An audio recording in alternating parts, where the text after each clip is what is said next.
Sumber-sumber kegelisahan moral kita hari ini itu apa saja sih?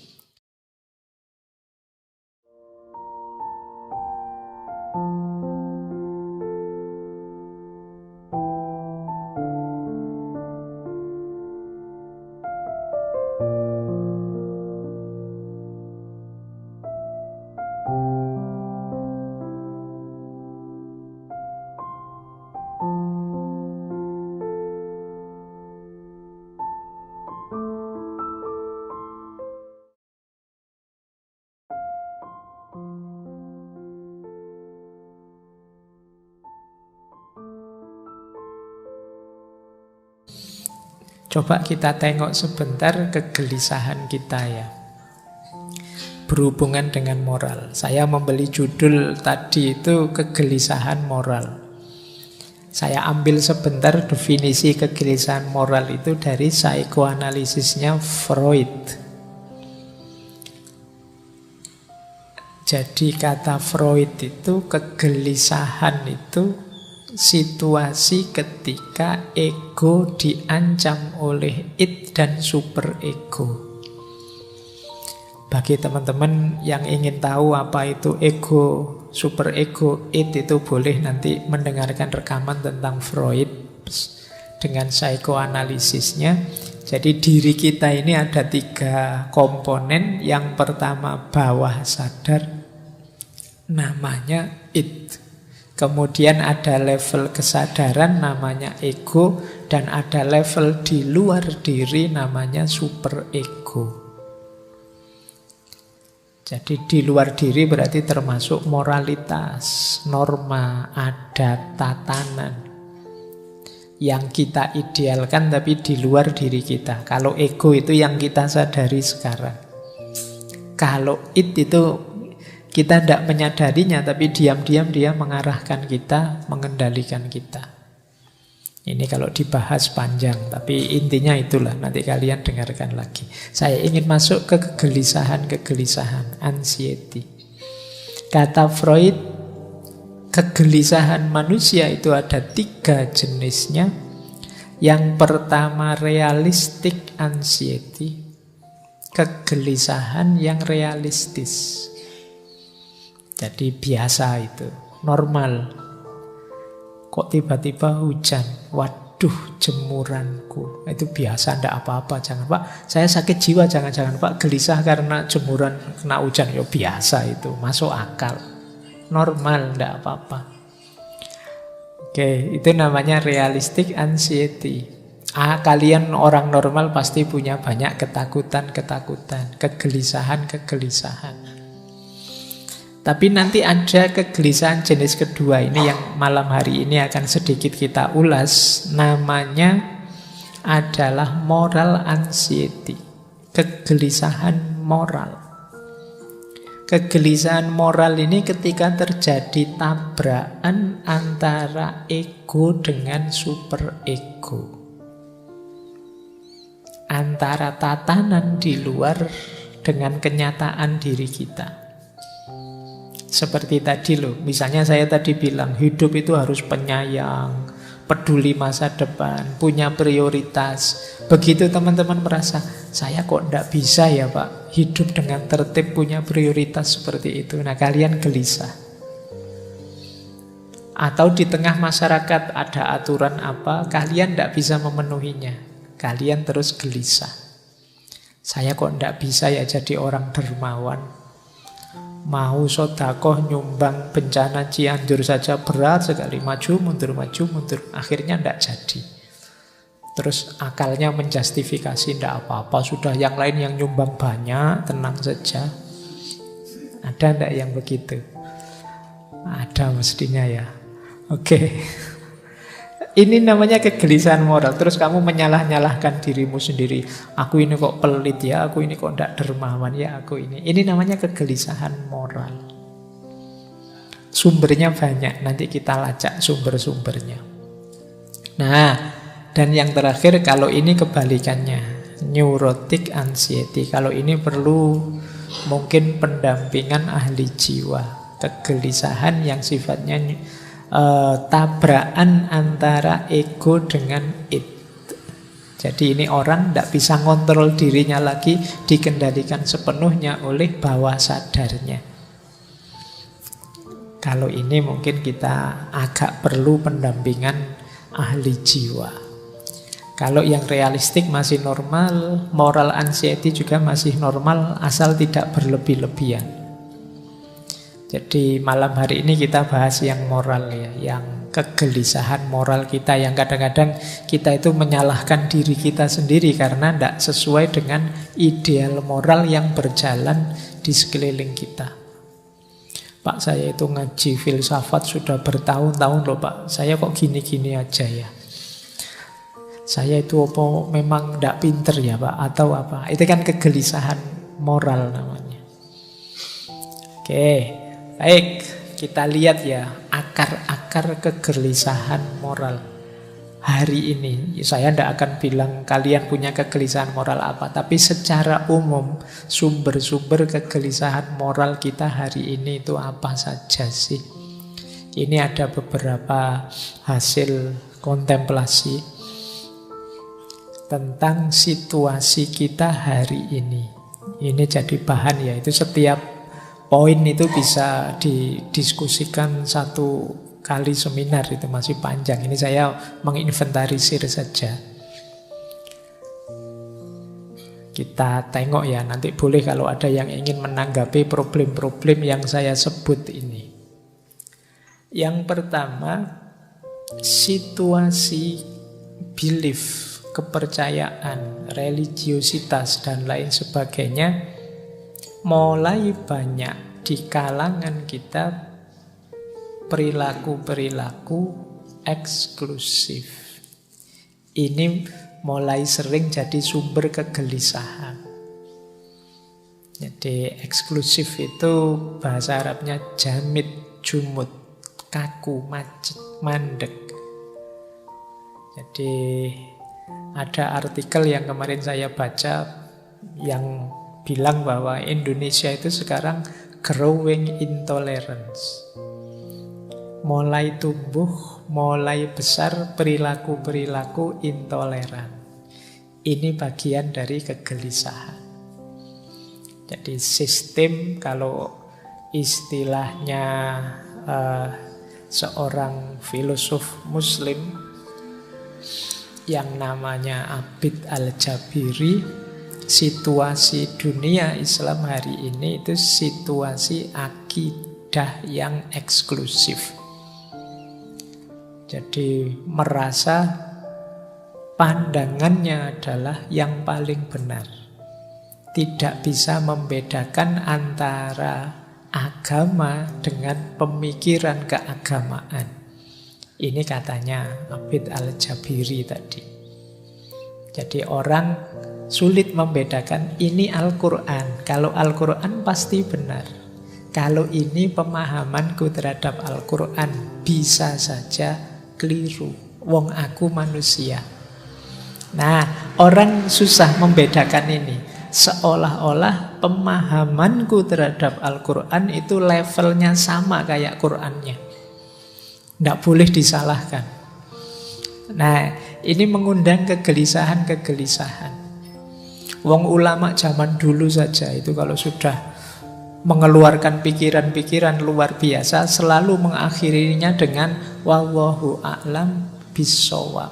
Allah lah yang tahu yang paling benar yang mana. Kalau aku manusia hanya berusaha mencapai pengetahuan, mencapai kebenaran itu. Aku bisa salah. Kalau Al-Quran pasti benar. Pemahamanku terhadap Al-Quran juga bisa keliru.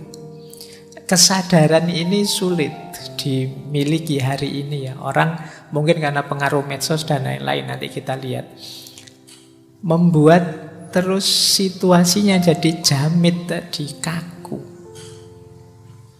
Nah, ini PR ya. Saya bilang setiap tema bisa dibahas panjang lebar. Saya mancing saja. Silahkan nanti kalian renungi situasi ini. Yang kedua, kalau tadi sistem kepercayaannya, sistem sosial kita. Sistem sosial kita hari ini modelnya masih model Qabilah. Qabilah itu sistem sosial yang fanatik. Ya kalau zaman dulu qabilah itu suku ini, suku itu. Kalau sekarang ya mungkin aliran ini, aliran itu, partai ini, partai itu, madhab ini, madhab itu. Jadi sistem sosial yang fanatik. Jadi kalau bahasa Arabnya ya asobiyah. Ini jadi akar kegelisahan moral juga hari ini. Kalau orang sudah fanatik itu right or wrong ya karena aliranku ya harus aku bela. Karena kelompokku harus benar terus. Nah ini perlu juga jadi bahan renungan kita ya. Ada kegelisahan semacam ini hari ini. Apa dulu ndak ada Pak? Dulu ya ada. Sekarang lebih kelihatan karena media sosial. Yang ketiga, sistem budaya. Sistem budaya kita masih polanya inferiority. Kita ini masih sering rendah diri. Sehingga akhirnya modelnya di situ tak tulis taklid. Jadi taklid itu ya ikut saja pokoknya. Ikut idola-idola. Semoga di sini tidak ada yang mengidolakan ngaji filsafat. Karena diidolakan itu diberhalakan. Jadi, ya ini ngaji bagus tapi tidak selalu isinya mesti baik, mesti benar. Mungkin benar tapi tidak selalu relevan sesuai untuk hidupmu dan seterusnya. Jadi kalian harus kritis. Jadi jangan bikin qabilah sendiri. Kita sudah terlalu banyak qabilah. Ayo yang cair. Nah, jadi sistem budayanya kita hanya niru taklid. Untuk budaya sendiri kita agak inferior. Boleh dicek dalam banyak hal. Trenkah? Tradisikah? Acara, kegiatankah? Itu biasanya kita kiblatnya kemana-mana. Film saja sama-sama film laga gitu ya tetap milih yang luar kita. Yang film kita anggap level film apa Indonesia apa? Enggak. Yang luar. Kita masih inferior. Jangankan yang budaya, mau kita ketemu orang luar saja kadang-kadang kan rasanya beda. Sudah mahasiswa S2, S3 ketemu turis saja ngajak ngomong saja grogi, khawatir diajak ngomong bahasa Inggris. Merasa Inggrisnya tidak bagus. Kalah berani sama guide-guide itu kadang nekat, pedagang-pedagang itu juga lebih berani dari kalian kadang ngomongnya. Masih ada inferiority secara budaya. Jadi membaca saudara-saudara teman kita itu agak mudah karena tinggal dicari ini orang ini idolanya siapa sih, patronnya siapa, tidak jauh-jauh dari situ. Nah ini kegelisahan tersendiri. Yang keempat, sistem politik kita yo imbas dari qabilah, imbas dari eksklusivitas tadi, imbas dari inferioritas tadi. Sistem politik kita banyak berpola egoistik. Anania ini melanjutkan yang sistem fanatik tadi. Kepentinganku nomor satu. Meskipun kadang-kadang ya pakai istilah mengatasnamakan kepentingan orang banyak, kepentingan rakyat, kepentingan. Tapi sebenarnya kelihatan sekali masih egoistik, anania. Jadi hanya mengejar kesuksesanku, keberhasilanku. Ku ini bisa kecil, bisa besar. Besar itu berarti ya satu kelompok, organisasiku. Nah ini kegelisahan selanjutnya. Nanti silahkan kalau ada yang ingin menanggapi ya. Mungkin ada masukan-masukan. Sengaja temanya tidak saya bahas detail. Mungkin nanti ada yang menanggapi. Kemudian ada sistem ekonomi. Sistem ekonomi kita, kehidupan ekonomi masih konsumtif. Kata tadi ya filosof Abid Al-Jabiri, sistem jenisnya ghanimah. Dapat sesuatu dihabiskan untuk kebutuhan. Ini sistem konsumtif. Jadi inginnya mengkonsumsi, bukan memproduksi. Saya yakin teman-teman ini sebagian besar cita-citanya, Pak, nanti saya kerja, mapan, terus bisa punya rumah, punya mobil, kemudian beli HP yang speknya tinggi dan laptop yang speknya tinggi, beli dan mengkonsumsi. Mental kita masih mental konsumen.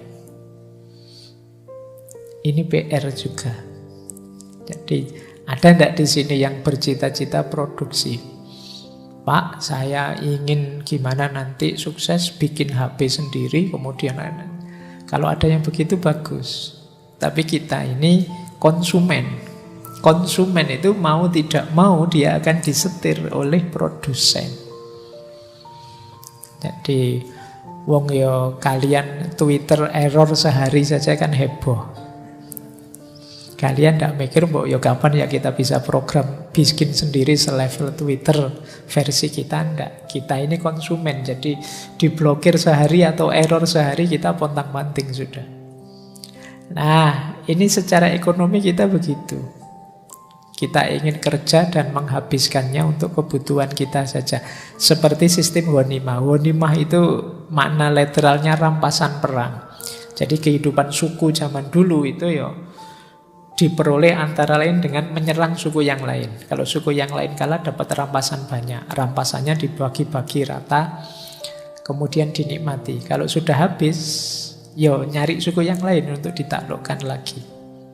Ini sistem ghanimah. Yo kayak kita ingin kerja, kemudian buat beli. Kalau habis yo kerja lagi buat beli lagi. Jadi kita seperti yang saya ceritakan dulu waktu menjelaskan one dimensional man-nya Marcuse itu kan, manusia modern itu ya dijebak untuk bekerja mati-matian terus menikmati. Kalau menikmati habis kerja lagi. Kita tidak ada akhirnya. Nah, ini sistem ghanimah. Dan yang terakhir, situasi hari ini sistem komunikasi. Ini yang sering kita prihatinkan bersama. Orang menyebutnya era post-truth. Kalau bahasa Arabnya ini saya agak ijtihad. Mungkin istilah yang pasnya pakai bahasa Arab itu satohiyat. Satohiyat itu kayak satohatnya para sufi.